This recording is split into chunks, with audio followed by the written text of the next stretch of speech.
Thank you for joining us for another discussion about maladaptive daydreaming. Today, we are going to talk about maladaptive daydreaming and is there a difference between ruminating thoughts and anxiety and maladaptive daydreaming?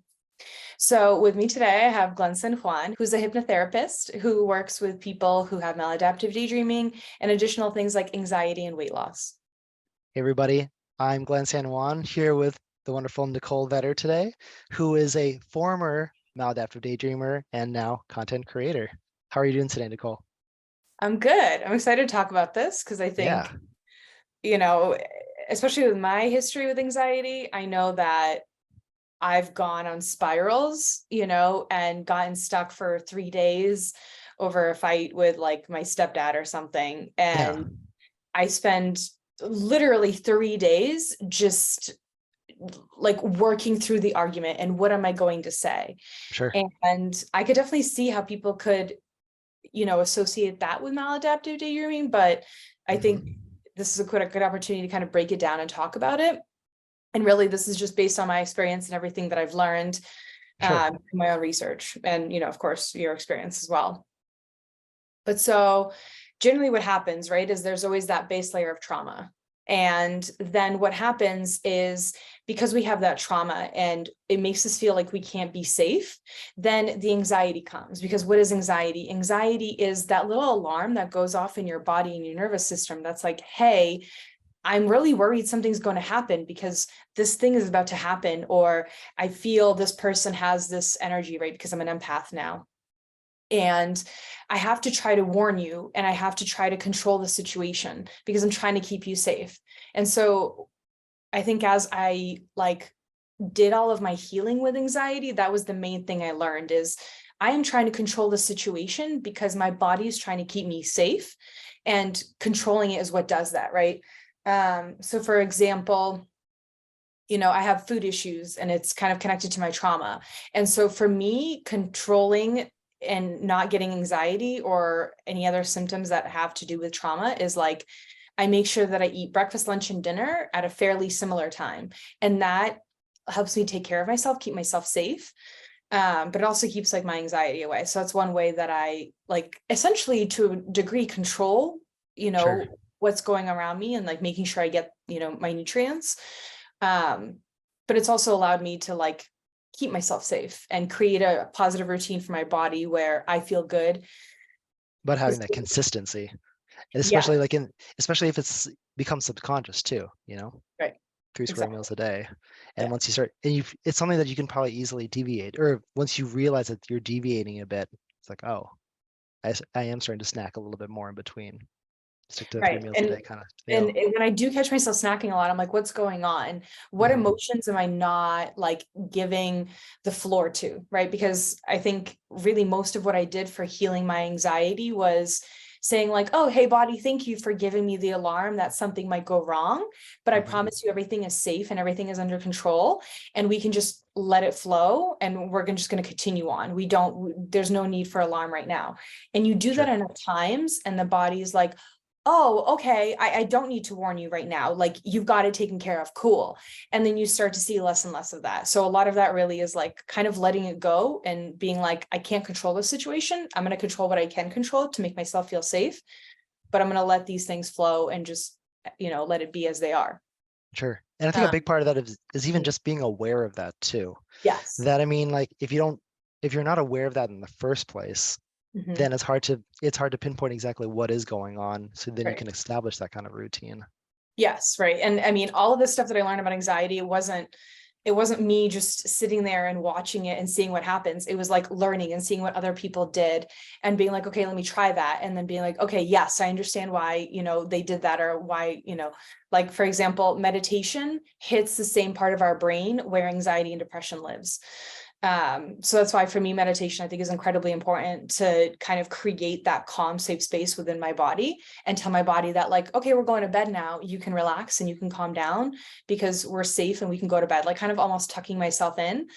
But it's like overall lowered my stress levels, Sure. either trauma or just everyday life and trying to control everything that I kind of come upon. So I always highly recommend that. And so when we talk about maladaptive daydreaming is also based in trauma, right? Nobody's just sitting there making up stories because like it's just fun. Like it is fun and we do get a lot out of it, but we're also trying to cope with something, right? Hmm. And so, but maladaptive daydreaming is really either somebody like me who's highly focused on Hollywood and I obsess over things and spend a lot of time on it, kind of trigger myself a lot where I'm watching films by someone specific all the time. So I could have that that information pulling in that I want to be able to like daydream with. Like I'm gathering information and then I'm creating characters and stories and doing all these things. Hmm. And this is, I mean, it's super similar to like me binging at night, right? Because that's like binging is going to make you feel good. Your body is focusing on something specific, the food, the feel of the food in your body. And it's like, that's the focus, right? Maladaptive daydream is also the focus. So I don't have to worry about flashbacks or whatever other thoughts that are going to come through. Hmm. Like I said, it's a way of coping. Sure. But And your really, body's just, mm, oh, I was just gonna say, yeah, it's just your body just trying to find a way, even if it's subconscious that you're not fully aware of it, your body is just trying to come up with some way that it can make up for something that's going on yes, internally, right, whether it is that anxiety, that trauma that's going way back, right. something trying to fill that void so you can keep on going, try to keep you safe. Right. But so, with maladaptive daydreaming, I'm crafting a story with all these characters and all this information that I pulled in. And the story as well is like for me, at the end, I was reparenting myself and I was, creating healthier relationships, even though they're not really real relationships. But before that, a lot of it was before I started my healing journey and I was living in like the trauma and in the chaos, it was creating more chaos, but it was once again chaos that I could control. And so whenever I needed it, it was there. And if I was feeling stressed out about something going on in my life, or trauma that I was dealing with, this was a way that I could like go off into that world and put everything else away because my brain is just like, I can't handle this. This is so stressful and so traumatic that I literally cannot handle it. I need to go off into this whole other world to keep myself safe. And that's what happens with our brain, right? That's why people often don't have like, I don't remember most of my childhood. And your brain will just be like, no, we don't have room for that. Like, I can't, like, we can't function normally if all of that is in there. So I'm just going to block it off. And at some point, if you're ready for it, it'll come up again. But you're crafting that story versus with anxiety and ruminating thoughts, right? Like with me, with my stepdad, like we got in a fight and really it was me being like, I'm going to ruminate until I can figure out exactly the way that I can explain this to him so that he will love me. Right. And that's what I'm trying to do is, I'm like thinking of a million different ways over like that whole 3 days time frame of how can I convince him to do this? Like if I say it just the right way, it'll work. It's never going to work. He's a narcissist. It's useless. But this was a way of my body coping with it and trying to get its needs met. But overall, those things are going to be very different, right? Because those anxiety and ruminating thoughts, it's going to be about something that's, real life happening to you and you're like freaking out about it, whether it's like something you have to do in real life, like for work or personal life, you're freaking out and you're trying to control it. With maladaptive daydreaming, you're on your whole little world, whether it's Hollywood, whether you've created your own world, you might be on a different planet, different universe, whatever it is, right? And that's what you've created for yourself and that's where you escape to. But generally these things are different.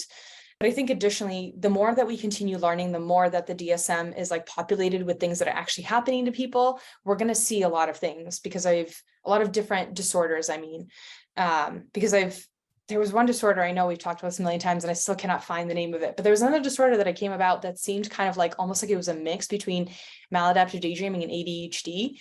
And I looked through everything, could not find any more information about this. I can't even find what it was called. But so I think there's probably going to be things that are in the middle of these two things, anxiety and maladaptive daydreaming, ruminating thoughts and, crafting the story. There's going to be a lot of things in between. Everybody's different. Everybody has a different experience and we're solving for different things, solving for different traumas and things that are going on in our lives. But And Glenn, I let me think, you. Oh, sorry, go ahead. Oh, I was just going to say that I think that's definitely been a big thing that maladaptive daydreaming has been considered like a comorbidity with a lot of I'm sure. trauma, Yeah. And that's usually how anxiety, it is too. and Yeah. that's a lot of times where that's where a lot of times it'll get discovered, that Mhm. it goes in conjunction with someone else having these other issues going on in their Right. lives, and that's when it pops up as an issue. Yeah, totally. Right. Like for me, like with my anxiety and needing to control things, maladaptive daydreaming allows me to control things, right? Because I am all of my characters in my paracosm, I tell them what to do. They react only the way I want them to, right? Mhm. But I think I talked about this in one of my posts on TikTok where I was talking about how there's the actual trauma on top, right? And then there's all these other things that happen on top, right? So like depression is something that's like, as far as I've experienced and as far as like I've read, depression is not like the main issue. Like for me, I dealt with my depression, I dealt with my anxiety, and then I found all these other things, right? Like I've only just been diagnosed with ADHD at like the age of like 33. That's like insane to me. But it's not something that I was aware of. And I think they say that a lot of times anxiety and ADHD can be misinterpreted. And like it was really good that I had already done a lot of healing with my anxiety, which allowed the ADHD to be very obvious for what it actually is, instead of like, which one is it, you know? Um, so that's also really, really interesting overall. And I did read a book called ADHD Does Not Exist, and it talked about how ADHD can be diagnosed in people who are actually dealing with something completely different, whether it's anxiety or depression or OCD. And so I think it's really interesting to talk about these things and talk about different people's experiences, and, see kind of what it actually ends up looking like. Sure. But Glenn, so, what have you kind of seen with some of the people that you've talked to about maladaptive daydreaming and, whether it could be more leaning towards anxiety or. You definitely get a pretty much everyone that at least that I've run into has some level of anxiety when it comes to maladaptive daydreaming. I mean, usually they wouldn't come to me until they realize that they do have some sort of an issue. And so, and a lot of it that I've noticed, a big one is like loneliness Mm, that they have, especially with maladaptive daydreaming, having anxiety of feeling isolated, or having anxiety about what their future is going to be. And there's going to be people who do have anxiety about, whatever's immediately going on, whether it's what's going on in their family currently, or what's going on with their work situation, or what are they going to do with the rest of their lives. But a lot of them that I'm seeing also with maladaptive daydreaming is just that addiction component of where mhm, there is something about being in that other world that takes them away, that that escapism mhm. that really helps them deal with, or maybe not deal with what's going outside, but at least have it under control, like what you said in your Right. world. And I think that's something that you don't see with any of the other with a lot of other things, like with people who have other issues going on, that makes maladaptive daydreaming stand out. I could totally see that, right? Because I think when I think about my background, and I was interacting with my parents until a year and a half ago, right? And so all of that was really triggering for me and really hard to deal with.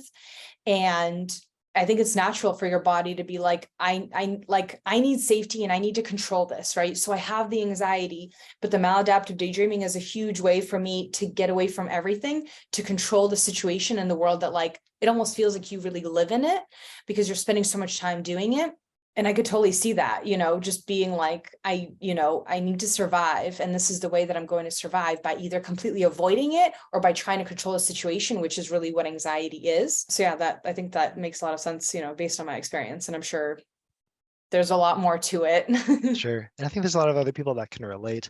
But something I always want to, and I feel like we've touched on this before, but isn't it that with your daydreaming, I mean, yours created a lot of chaos. Like there's a lot of things going on. So I'm kind of curious, did that cause a lot of anxiety for you, that to the point where that was hard to manage? Even though you can change the stories, it was becoming a bit much. So it did not give me anxiety. It did create a lot of emotional turmoil, which a lot of times kept me from being able to fall asleep and have that peace of mind. But Sure. I think the reason why we create that chaos, and I've done a video about this before, is the reason why we create the chaos in our maladaptive daydreaming is because what is trauma? Trauma is chaos. Trauma is never something that's like neat and organized and perfect. No, trauma is like living with somebody who's a hoarder, right?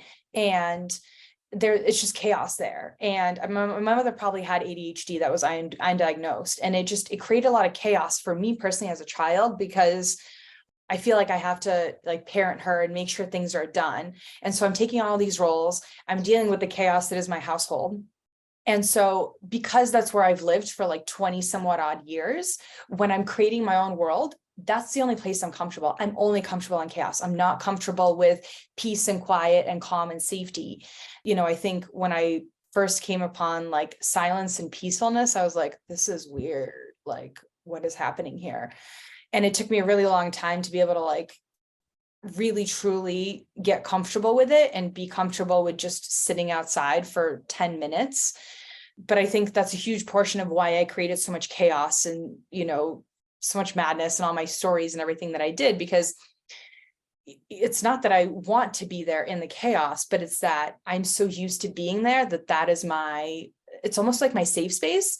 And I've heard from people before, like, oh, I'm scared to be happy, or I'm scared to do something different. Yeah, of course, it's super scary if all you've ever known is chaos, especially for like 20 years. And now you're telling me like I should go and be happy and try all these things and all these therapies and like everything will be fine.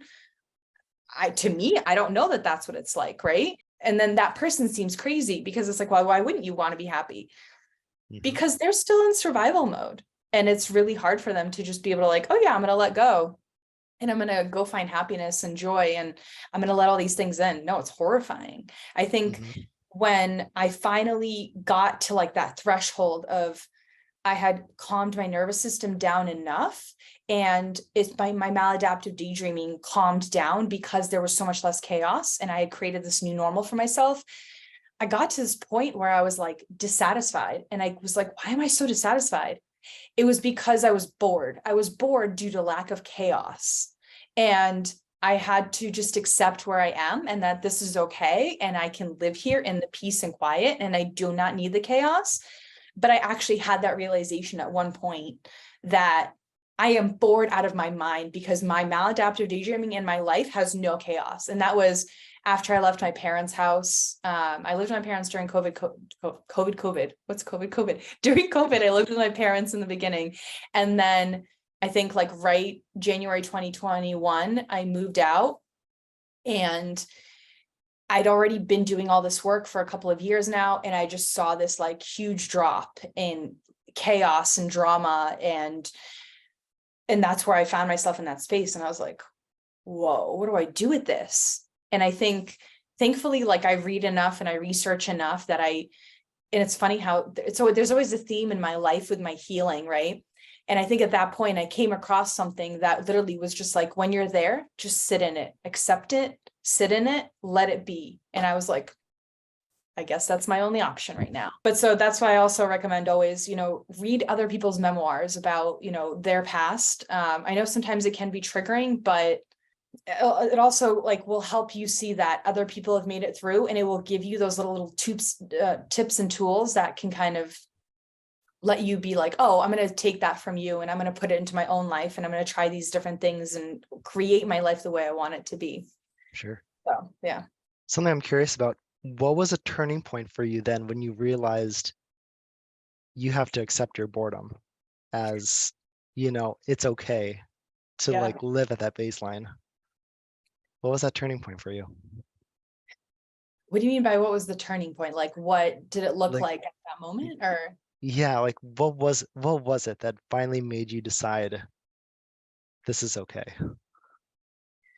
well, I think for me, I had this like healing session, with this new person I'm working with recently, and she's like, do you want to do some healing energy before we close out? And I'm like, yeah, I'd love to. And she goes, oh my God, you're such an easy client. I love it. And I'm like, I got to that point in my life where I had met my personal bottom and I could have kept going down. You know, you hear horror stories of people and what they did when they could not pull themselves out. And I hit my bottom and it was not even that bad of a bottom. And I'm really glad that I did it. But after that, I kind of refused to go back because like I've already seen what that looks like. And I've already lived through like 20 somewhat odd years of like just that chaos, and it's just super unpleasant and it's just trauma. And I just refuse to not go forward, even when things are super hard and I have no idea what I'm doing and I'm just super lost and stuck. I'm always like, what's the next thing that I need to propel me forward? So when I got there, I was like, okay, like if this is what it is, I'm just going to accept it, and I'm just gonna, move forward and try it out. And a lot of times, once you get past that point of resistance, because a lot of times we're doing a lot of resistance with anxiety and depression, you're constantly resisting, you're constantly pushing, right? Because what we're pushing against is those emotions that we don't want to deal with. I don't want to deal with my emotions, so I'm going to maladaptive daydreaming. I don't want to deal with my emotions, so I'm going to lay in bed for another 3 hours. And it's really hard to get up and say, okay, I'm going to sit in my emotions for the next 3 hours instead of letting it fall apart. But once you do that, that's when you actually start feeling better and you see the benefits of it. And then it's a lot easier to be like, yeah, I know this is going to be hard, but I'd rather keep moving forward than just stop and live right here. Although right here is pretty good, but I don't know. I'm like, there's more out there for my life and I want it. I'm hungry, always stay hungry. So That's right. There's always more. always. And we're both still young, so we're both going to find out how much more that there really is, because there is. There's always a Yeah, lot more abundance out there. right.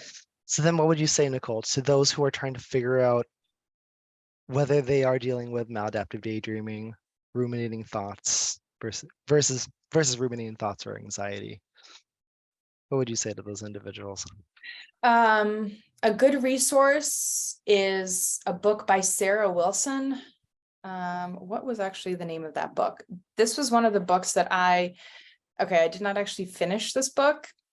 I literally opened it up and started reading the introduction, and I loved the concept of how she dealt with her anxiety so much that I put the book down and just started practicing it right away.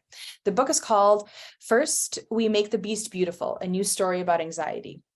And her concept, just as like a quick summary, is you have to fall in love with your anxiety, right? It's that alarm that's trying to warn you and take care of you, right? So the way I think about it is my inner child is in my heart and it's connected to my nervous system.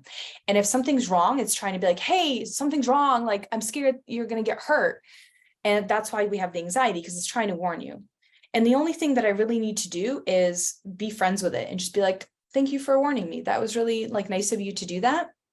I think overall with everything, that's my thing, is lean into those things that you're resisting against, because the resistance, all of that pushing and hatred, it hurts and it's hard and it's weighing you down and it's like a cement block pulling you down in the water, versus saying, oh, hey, I can sense that I'm not feeling great right now and I really want to daydream, but I'm actually going to meditate for 10 minutes and I'm just going to feel whatever's going on here.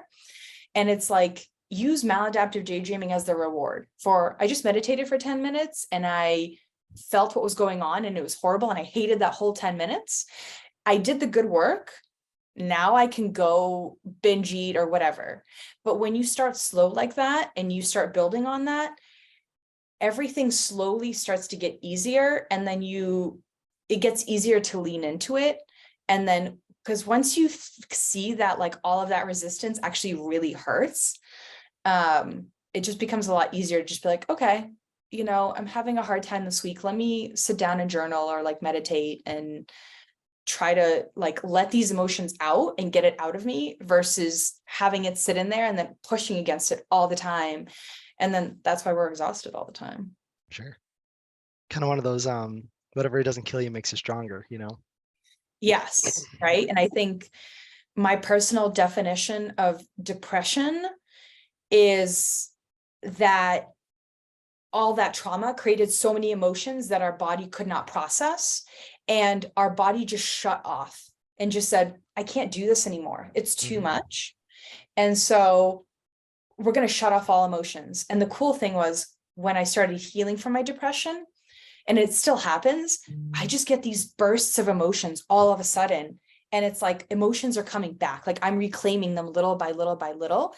And the only thing that I need to do is to stop pushing against it and just be like, oh, hey, emotion, how you doing? I don't know what you're called. I don't know what your purpose is. I don't know what you're upset about, but let's just sit here for a moment together for, 10 minutes and see what can happen. And then all of a sudden you're flooded. Like I remember when I started getting into meditation and gratitude, I felt such intense gratitude. It was insane to have these emotions come up because pretty much what my body had done was said, like, we're cutting everything off. You can't feel anything, right? Depression isn't sadness. It's numbness most of the time, really. So yeah, that's my biggest advice is like lean into it by little, take chunks, and then it gets easier and better over time. Absolutely. And you never know what you'll learn about yourself, Yeah, and what you're actually capable of. exactly.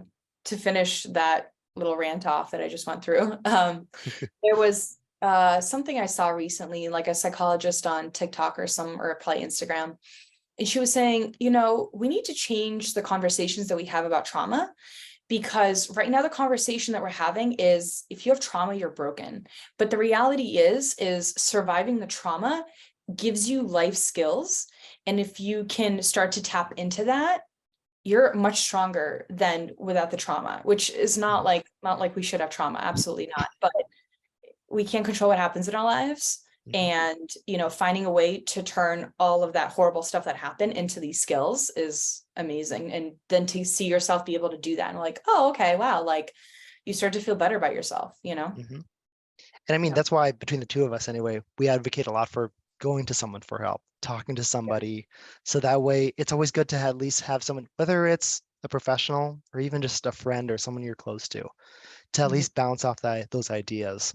Because that's the thing, when you're stuck in your head, sometimes it's hard to just come up with those ideas by yourself. But to actually have something encouraging for you to lift you up to that next level where I think everybody wants to be. Exactly. But to build on top of that, if somebody ever comes to you and they're like, hey, I'm having a hard time, let them just talk and don't try to give them advice, because what they're looking for is that connection of like, oh, I'm important and somebody heard me today. That's all they're looking for, right?